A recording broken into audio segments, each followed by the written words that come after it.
నమస్తే, welcome to Bhavat media. ముందుగా headlines. సర్పు MEPMA అధికారులతో ముఖ్యమంత్రి చంద్రబాబు నాయుడు సమీక్ష సమావేశం.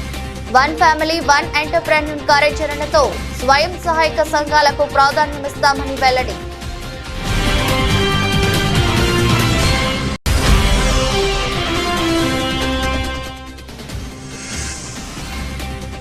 తెలంగాణలోని పలు జిల్లాలతో పాటు ఏపీలోనూ ప్రకంపనలు. భూకంపంతో కదిలిన సమ్మక్క గద్దెలు.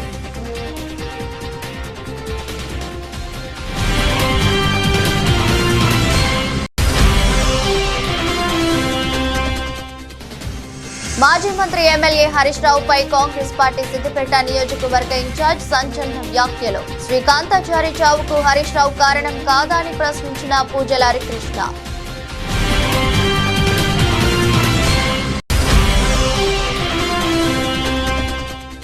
సెకీతో కుదుర్చుకున్న విద్యుత్ కొనుగోలు ఒప్పందం మీద అవాస్తవాలు ప్రచారం చేస్తున్నారని మండిపడ్డ వైసీపీ ఎంపీ మిథున్ రెడ్డి.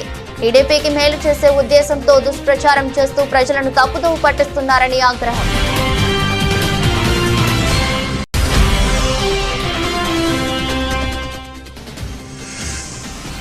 మచ్చలేని మనిషి అయిన హరీష్ రావుపై నిరాధార ఆరోపణలు చేస్తే ఊరుకో.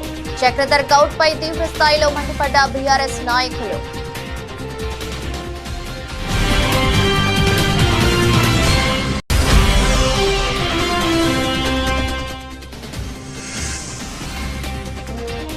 భారీ లాభాలతో మొదలైన స్టాక్ మార్కెట్లు. కొన్ని నిమిషాల్లోని లక్షల కోట్ల రూపాయలను దక్కించుకున్న మదుపరులు.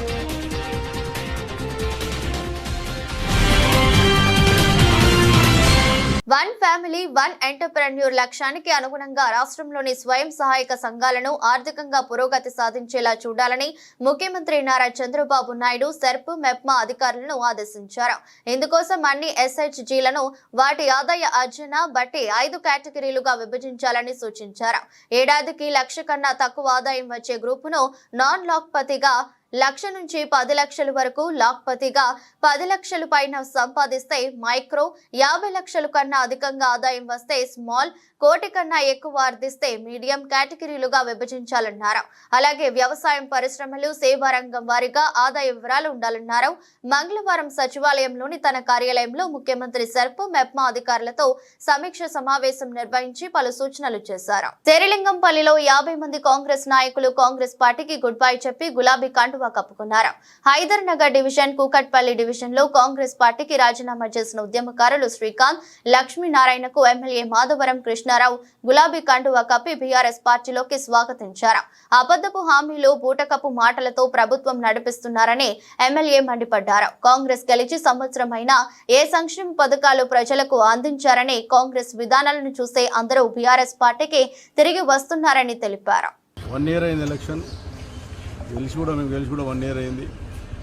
ఈ రాష్ట్రంలో, తెలంగాణ రాష్ట్రంలో ఒక రైతులే కానీ, ఒక పింఛన్దారులే కానీ, ఇలా పింఛన్దారులకు 4,000 రూపాయలు ఇస్తామని చెప్పి 100 రోజుల్లో ఇలా పింఛన్దారులకు మనం మోసం చేసే ప్రయత్నం చేశారు. అది కూడా జనవరిలో ఇవ్వలేదు పింఛన్లు, ఆగస్టులో కూడా పింఛన్లు ఇవ్వలేదు. సుమారుగా 2,500 కోట్ల రూపాయలు ఇలా ప్రజలకు వచ్చే హక్కును దాన్ని మీరు ఇవ్వలేకుండా నిరుపేదలైనటువంటి పింఛన్దారులందరూ కూడా ఎగొట్టే ప్రయత్నం చేశారు. అదేవిధంగా రైతులకు రైతు బంధు నాటేసేటప్పుడు ఇచ్చేటప్పుడు రైతు బంధు కూడా మీరు ఈరోజు రైతు బంధు ఇవ్వకుండా 1 ఇయర్ అయిపోయింది, కాలాపం చేసుకుంటాం, మళ్ళీ మేము మన సంక్రాంతి తర్వాత ఇస్తున్నట్టు ప్రయత్నం. రైతు రుణమాఫీ అది సుమారుగా 30-40 వేల కోట్ల రూపాయలు అని చెప్పి 7,500 కోట్లకి పరిమితం చేసి అది కూడా ప్రజలను మోసం చేసే ప్రయత్నం చేశారు. అందుగురించే ప్రజలందరూ కూడా ఒకతాటి మీదకి వచ్చారు. ఏదైతే టీఆర్ఎస్ పార్టీ నుంచి కొంతమంది ఎలక్షన్ ముందు కానీ ఎలక్షన్ తర్వాత పోయినటువంటి వాళ్ళు కూడా ఈరోజు ఆ రోజున కేసీఆర్ నాయకత్వంలోనూ కాళేశ్వరం ప్రాజెక్టు ద్వారా, కొండపోచమ్మ కానీ, మల్లన్న సాగర్ ద్వారా బ్రహ్మాండమైనటువంటి వాతావరణం వచ్చి హైదరాబాద్ నగరానికి నీళ్ళు వచ్చినాయని చెప్పి ఇలా ప్రజలు ఎంతో హర్షిస్తూ ఉన్నారు. నేను నిన్ననే కొన్ని హాస్పిటల్ పోతే ఒక్క దగ్గర కూడా కనీసం కూలీ లేనటువంటి పరిస్థితి నేను చూశాను. అందుకొరకే ఈరోజు శ్రీకాంత్ దస్వంటి వారు, కూకట్పల్లి డివిజన్కు సంబంధించినటువంటి అధ్యక్షుడు, శేరిలింగంపల్లికి సంబంధించిన అధ్యక్షుడు లక్ష్మీనారాయణ కానీ అలా ఆధ్వర్యంలో ఈరోజుగా 56 మంది మళ్ళీ తిరిగి మేము టీఆర్ఎస్ పార్టీతో అభివృద్ధి జరుగుతుంది, సాధ్యమవుతుంది అన్నటువంటి ఆలోచనతో మా పార్టీ రావడం అనేది స్వాగతం పలుకుతా ఉన్నాం. ప్రజల పక్షాన టీఆర్ఎస్ పార్టీ ఎప్పటికి ఉంటుంది, ప్రజల పక్షాన నిలబడుతుంది, అన్ని వర్గాలను కాపాడుకునే ప్రయత్నం చేస్తాం. నిన్ననే 9 బ్రాహ్మణులు వాళ్ళు పాపం హైదరాబాద్ దాంట్లో షాపులు పెట్టుకుంటే వాళ్ళకి మేము ముఖ్యమంత్రి దృష్టికి నేనే తీసుకెళ్ళి ఆ టైంలో టీషార్టర్ తీసుకెళ్ళి వాళ్ళు కనీసం కరెంటు కట్టలేనటువంటి పరిస్థితులు ఉన్నారు అని చెప్పితే ఆ రోజు ఎంబడే జీవో ఇచ్చి ₹1 లేకుండా వాళ్ళకి ఫ్రీ కరెంట్ ఇస్తారు. వాళ్ళకి ఇప్పుడు ఫ్రీ కరెంట్ ఎత్తేసి వాళ్ళు సుమారుగా ఫ్రీ కరెంట్ అయితే వాళ్ళు 30-40 వేల బిల్లులు వచ్చే అవకాశం తీసుకొచ్చారు. అందుకే నిన్న 3 నుంచి 4 వేల మంది నిన్న వాళ్ళు ధర్నా చేసి నిరసన తెలిపే కార్యక్రమం చేశారు. ఈ రకమైనటువంటి నిరసన కార్యక్రమం జరుగుతూ ఉంటే ఈ పండుగ వాతావరణం అని చెప్పి మేము పండుగలు చేశాము, 8,000 కోట్లు 1,000 కోట్లు అని చెప్పి మేము ఇనాగ్రేషన్ చేసి మేము ఫౌండేషన్ చేసి మళ్ళీ దాన్ని నేను ఇనాగ్రేషన్ చేయడం అనేది బాధ కలిగిందని చెప్పి సందర్భంగా తెలియజేస్తూ ప్రజల పక్షాన ఖచ్చితంగా టీఆర్ఎస్ పార్టీ బీఆర్ఎస్ పార్టీ ఉంటుందని చెప్పి సందర్భంగా తెలియజేస్తాం. మాజీ సీఎం వైఎస్ జగన్ హయాంలో కేంద్ర ప్రభుత్వ సంస్థ సెకీతో కుదుర్చుకున్న విద్యుత్ కొనుగోలు ఒప్పందం మీద అవాస్తవాలు ప్రచారం చేస్తున్నారని పార్లమెంట్ లో వైఎస్ఆర్సీపీ ఎంపీ పెద్దిరెడ్డి మిథున్ రెడ్డి ప్రస్తావించారు. అగ్రిమెంట్ లో ఎలాంటి తప్పులు లేకుండా కొన్ని మీడియా సంస్థలు, రాజకీయ పార్టీలు కేవలం టీడీపీకి మేలు చేసే ఉద్దేశంతో దుష్ప్రచారం చేస్తూ ప్రజలను తప్పుదోవ పట్టిస్తున్నారని ఆగ్రహం వ్యక్తం చేశారు. Andhra Pradesh government has made a contract with SECI, and it was not done with any private player or Adani or anybody, sir. I want to bring to the notice of the House, and SECI is a central government organization. SECI, it has not only made an agreement with Andhra Pradesh, several states, sir. Both the NDA state, NDA ruled states, and even the India coalition ruled states. So how can there be a misdoing, sir? And that to the cost of power, which it was signed is ₹2.49. That too, it was done in 2021, and now it is 2024. I would like to bring to the notice of the House the latest auctions which have happened. Bidding where various players have participated. The cost, if you see NTPC in May 24, the cost of power is ₹2.69. And if you see even SECI, which has signed with various people have participated in the bidding, it is ₹2.57. And even all the bids which have been done in 2024 are more than ₹2.49, which has been signed by Andhra Pradesh. Over the years, the cost of the panels also is coming down, sir. In spite of that, we got a better rate in 2021. And this has been propagated badly by a select few media houses and so-called pseudo intellects, which is not good. Through yourself, I would like to bring to the attention of the House and everybody, sir. This is a contract between a central government organization and state government with the lowest rate. And that too, when did it happen, sir? When the average cost of power was ₹5.90. The cost of power earlier, before 2019, was solar power was, average cost of solar power was ₹5.90. And it came down to ₹2.49. And even today, not only Andhra Pradesh, sir, all our neighboring states, they have made a contract with SECI for more than ₹2.49. And that too, Andhra Pradesh had the facility of waiver of interstate transmission charges, sir. Even as I stand here, even if you go to the energy exchange today, sir. Honorable member, you made your point, though it is not connected with the bill. Sir, ఇది ரொம்ப ముఖ్యమైన విషయం. ఈ ఉదయం ములుగు జిల్లా కేంద్రంగా సంభవించిన భూకంపం తెలంగాణ రాష్ట్రంలోని పలు జిల్లాల ప్రజలను భయభ్రాంతులకు గురిచేసింది. ఉదయం 7:27 కొన్ని సెకండ్ల పాటు కంపించింది. దీని తీవ్రత రిక్టర్ స్కేలుపై 5.3గా నమోదైంది. భూకంప కేంద్రాన్ని ములుగులో భూమికి 40 కిలోమీటర్ల లోతున గుర్తించారు. హైదరాబాద్ తో పాటు ఆంధ్రప్రదేశ్ లోని విజయవాడ, రాజమండ్రి, విశాఖపట్నం, జగ్గయ్యపేట, నందిగామ, ఏలూరు సహా పలు ప్రాంతాల్లోనూ భూమి కంపించింది. ములుగులో ఏర్పడిన భూకంప తీవ్రతకు మేడారంలోని సమ్మక్క సారలమ్మ గద్దెలు కంపించాయి. గద్దెల వద్ద ఏర్పాటు చేసిన సీసీటీవీ కెమెరాలో భూకంపం నమోదైంది. భక్తులు పూజలు చేస్తుండగా ఒకసారిగా కంపించింది. అయితే పూజల్లో నిమగ్నమైన భక్తులు అదేమి పట్టించుకోలేదు. మరో గద్దె వద్ద ఏర్పాటు చేసి సీసీ కెమెరాలో అక్కడున్న పూజారి తీవ్రతను అనుభవించడం కనిపించింది.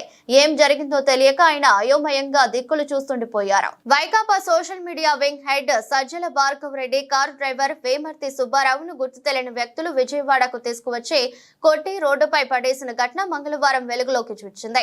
తీసుకువచ్చిన వ్యక్తులు పోలీసులని వైకాపా నాయకులు ఆరోపిస్తున్నారు.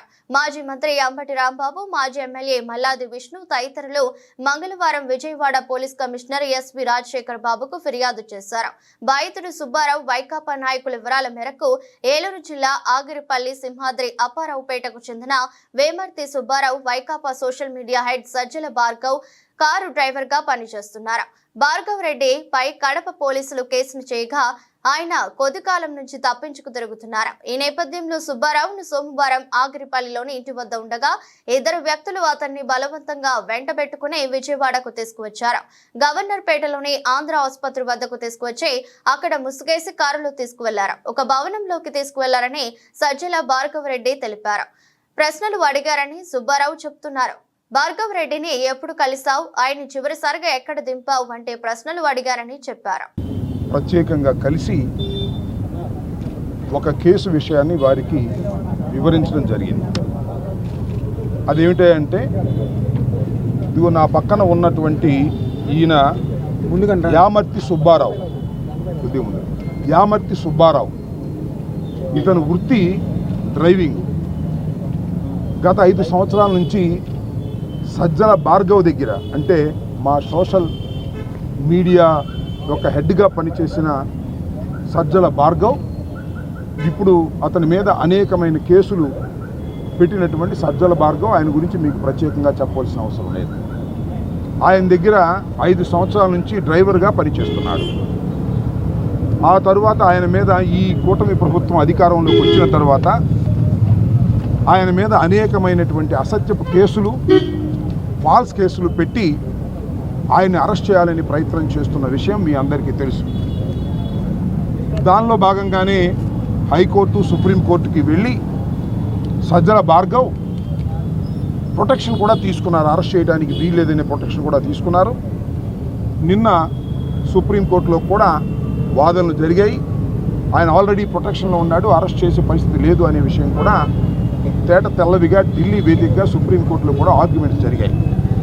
సజ్జల భార్గవ్ దగ్గర పనిచేస్తున్నటువంటి ఈ సుబ్బారావు గారిని, ఈయన సింహాద్రి అప్పన్నపేట గ్రామానికి చెందిన వ్యక్తి, ఆగిరిపల్లి మండలం. ఈయన్ని నిన్న ఉదయం ఈయన్ని తీసుకొని పోలీసులు ఆయన దగ్గరికి వెళ్ళి మఫ్టీలో ఈయన్ని కొన్ని వివరాలు అడిగారు. సజ్జల భార్గవ్ అనే వ్యక్తిని ఎక్కడ ఉన్నాడు, నువ్వు ఆయన్ని ఫైనల్గా ఎక్కడ డ్రాప్ చేశావు, ఎక్కడున్నాడో సమాచారం నువ్వు చెప్పు అని అడిగారు, ఒత్తిడి చేశారు. నాకు తెలియదు సార్, ఆయన అయితే లేడు, ఇప్పుడు ఎక్కడికి వెళ్ళాడో నాకు తెలియదు, డ్రైవర్గా నేను పనిచేసే వ్యక్తినే తప్ప ఆయన వేరే బోట్స్ నాకు తెలియవు సార్ అని చెప్పాడు. ఇదే విషయం పోలీస్ స్టేషన్లో చెబుతూ రమ్మని ఆయన్ని ఒక బండి మీద ఎక్కించుకొని ఆ ఇద్దరు కానిస్టేబుల్స్, మఫ్టీలో ఉన్న కానిస్టేబుల్స్ ఇద్దరు ఎక్కించుకొని మధ్యలో కూర్చోబెట్టుకొని విజయవాడ తీసుకొచ్చి ఆంధ్ర హాస్పిటల్ దగ్గరికి వచ్చిన తర్వాత ఈయనకి మంకీ క్యాప్, ఒక ముసుగు వేసి కళ్ళు కనపడుకోకుండా చేసి అక్కడ నుంచి కొంత దూరం తీసుకువెళ్ళి ఒక అపార్ట్మెంట్లో లిఫ్ట్లో, అపార్ట్మెంట్ని ఎలా చెప్పగలుగుతున్నా అంటే ఒక లిఫ్ట్లో తీసుకువెళ్ళి ఒక గదిలోకి వెళ్ళిన తర్వాత ఆ గదిలో ఆయన మంకీ క్యాప్ తీసేశారు. అక్కడ పోలీస్ కానిస్టేబుల్స్ ఉన్నారు.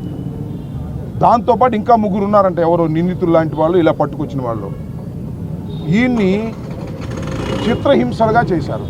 నిన్నంతా కూడా మచ్చలేని మనిషి అయిన హరీష్ రావుపై నిరాధార ఆరోపణలు చేసే ముందు చక్రధర్ గౌడ్ తన నేర చరిత్ర గురించి ఒక్కసారి వెనక్కి తిరిగి చూసుకోవాలని సిద్దిపేట మార్కెట్ కమిటీ మాజీ చైర్మన్ పాలా సాయిరాం, నంగునూరు మార్కెట్ కమిటీ మాజీ చైర్మన్ ఎడ్ల సోమిరెడ్డి తెలిపారు. సిద్దిపేట ఎమ్మెల్యే క్యాంపు కార్యాలయంలో ఏర్పాటు చేసిన మీడియా సమావేశంలో బీఆర్ఎస్ నాయకులు ఎల్లారెడ్డితో కలిసి వారు మాట్లాడారు. ఎప్పుడు ఏ పార్టీలో ఉంటాడో తెలియని చక్రధర్ కు హరీష్ రావు గురించి కనీసం మాట్లాడే అర్హత కూడా లేదన్నారు. అఫిడవిట్లోనే రౌడీయిజం, రేపిజం,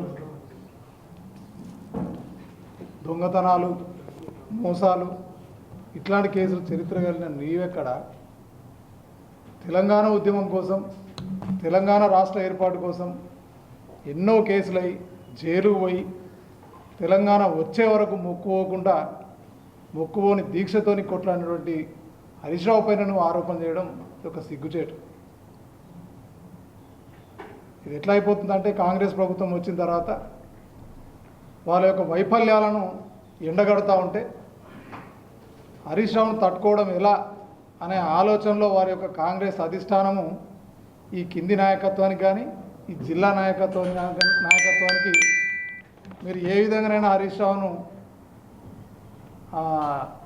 బదనాం చేసే విధంగా బురద తల్లి చేసే విధంగా చేయాలనేది ఒక పోటీ పెట్టినట్టుగా కనిపిస్తూ ఉంది.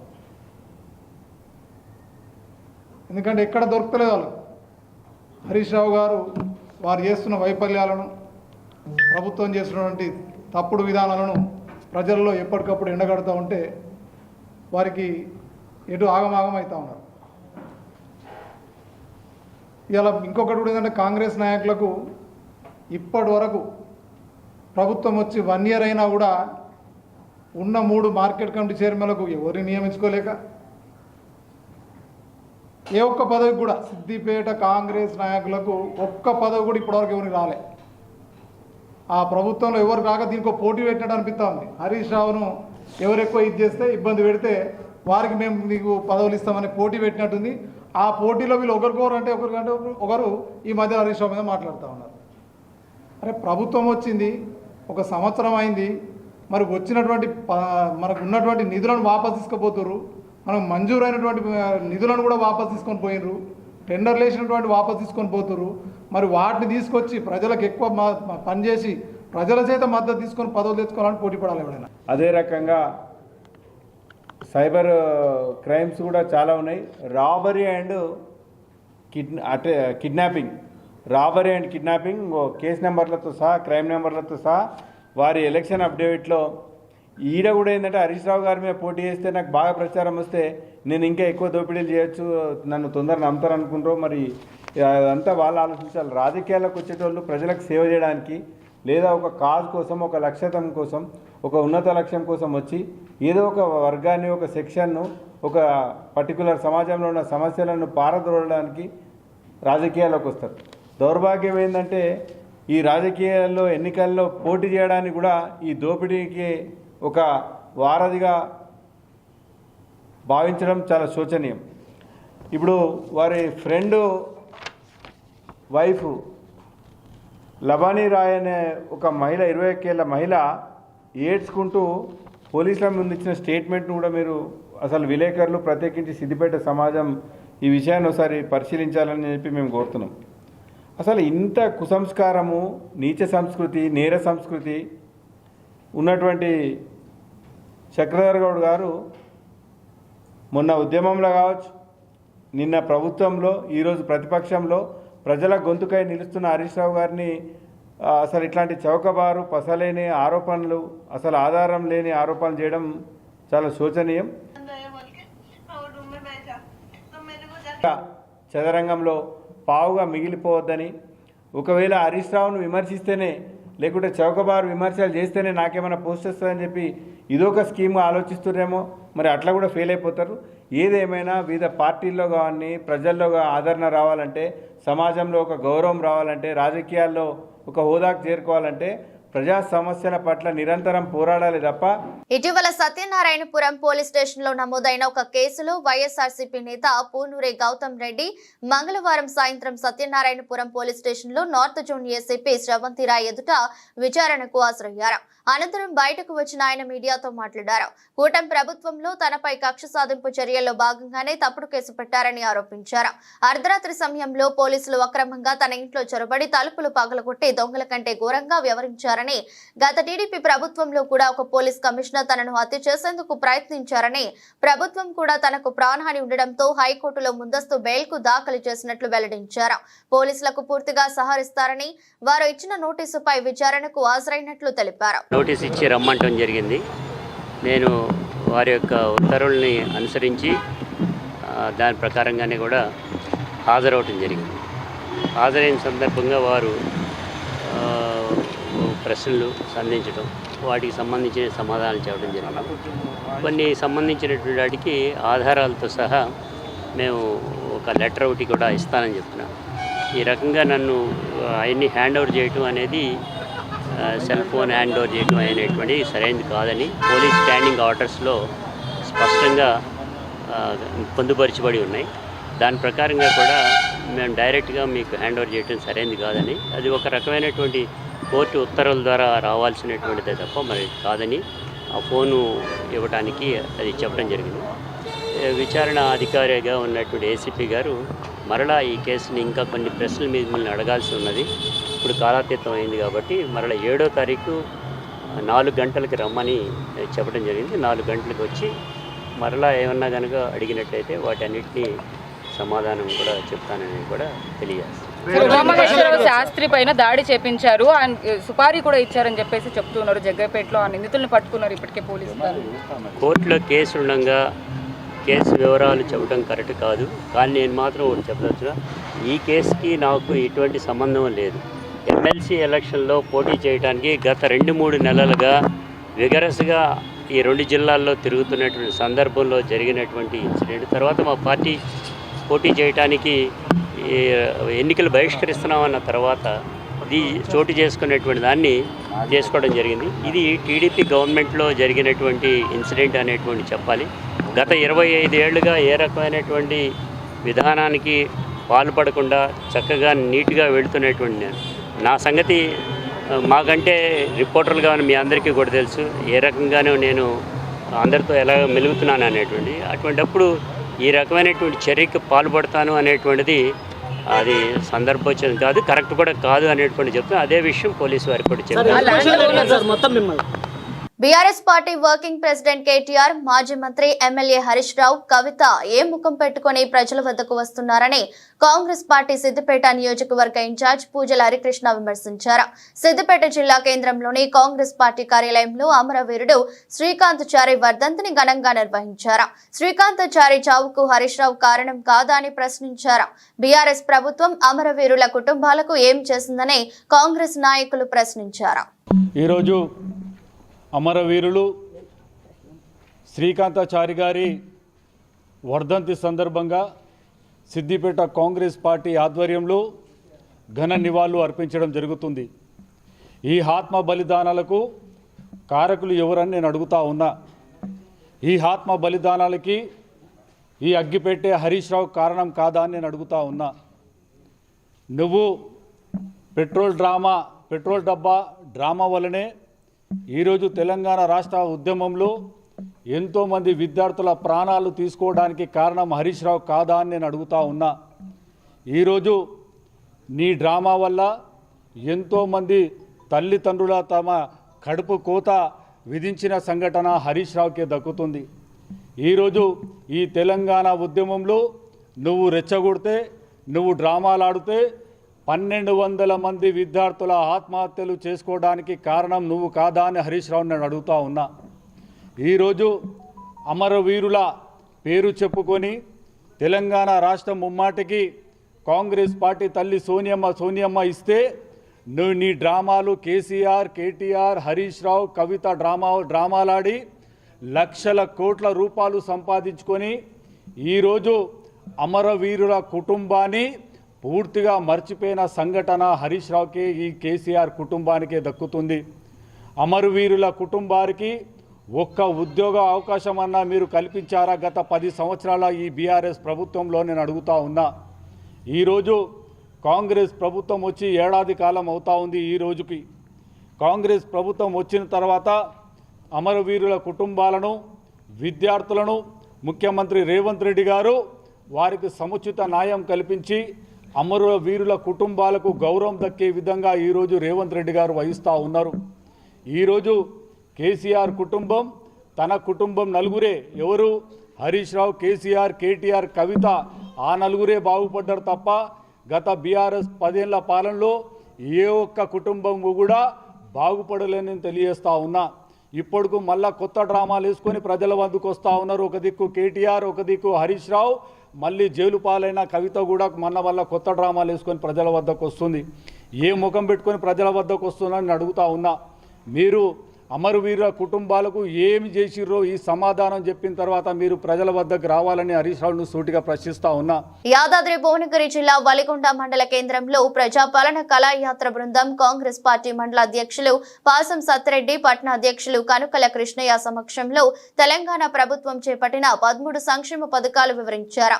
ఈ సందర్భంగా మాజీ సర్పంచ్ బాబు ఉపేందర్ బోసు, జిల్లా నాయకులు కాసుల వెంకన్న పాల్గొని మీడియా ద్వారా మాట్లాడుతూ తెలంగాణలో లోటు బడ్జెట్ ఉన్నా ఇచ్చిన ఇచ్చిన హామీలను నెరవేర్చాలని రేవంత్ రెడ్డి ప్రభుత్వం అన్ని సంక్షేమ పథకాలు అమలు చేస్తుందన్నారు.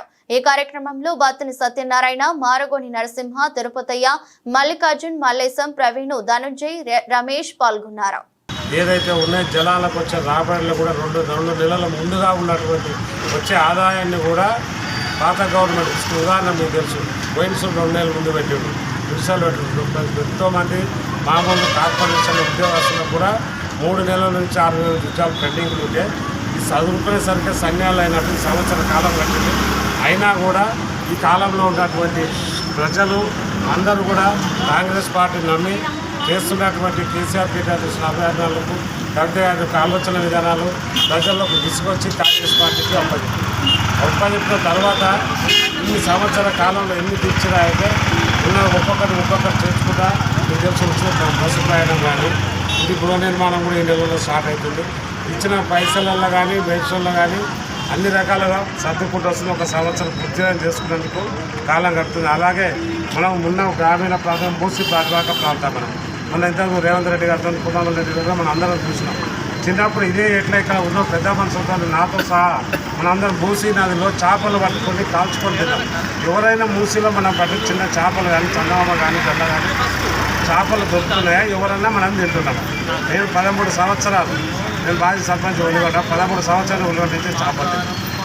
ఎందుకు వచ్చిందంటే దానివల్ల వివిధ ఇమ్యూనిటీ పవర్ తక్కువ మనకే రోగాలు వస్తుంది.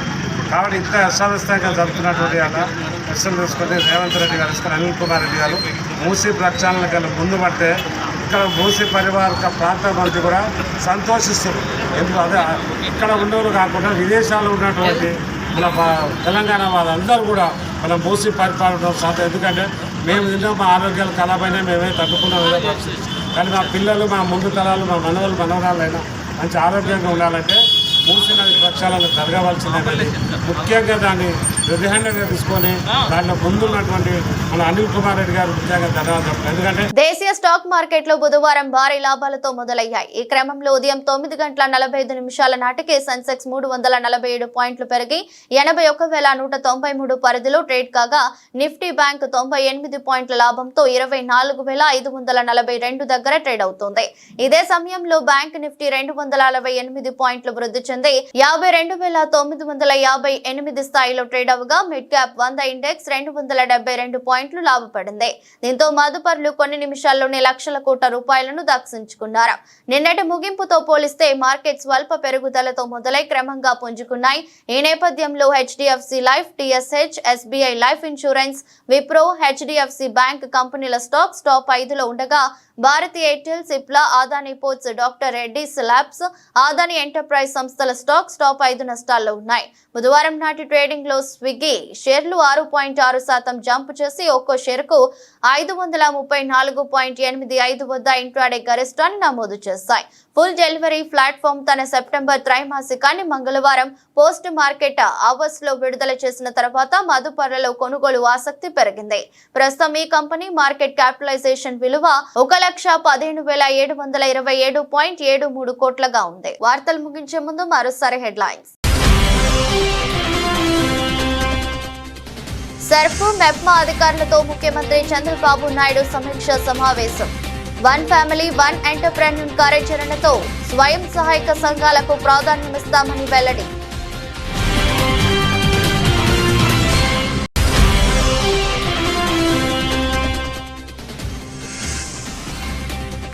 తెలంగాణలోని పలు జిల్లాలతో పాటు ఏపీలోనూ ప్రకంపనలు. భూకంపంతో కదిలిన సమ్మక్క గద్దెలు.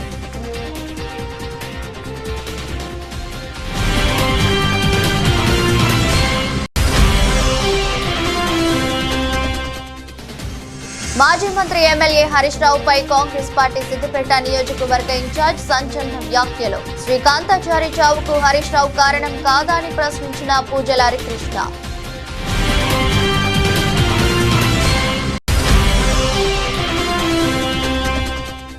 సెకీతో కుదుర్చుకున్న విద్యుత్ కొనుగోలు ఒప్పందం మీద అవాస్తవాలు ప్రచారం చేస్తున్నారని మండిపడ్డ వైసీపీ ఎంపీ మిథున్ రెడ్డి. టీడీపీకి మేలు చేసే ఉద్దేశంతో దుష్ప్రచారం చేస్తూ ప్రజలను తప్పుదోవ పట్టిస్తున్నారని ఆగ్రహం.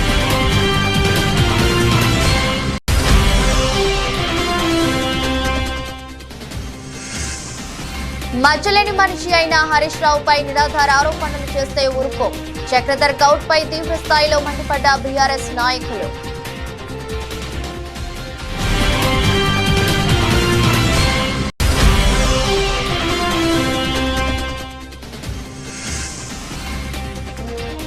భారీ లాభాలతో మొదలైన స్టాక్ మార్కెట్లు కొన్ని నిమిషాల్లోనే లక్షల కోట్ల రూపాయలను దక్కించుకున్న మదుపరులు.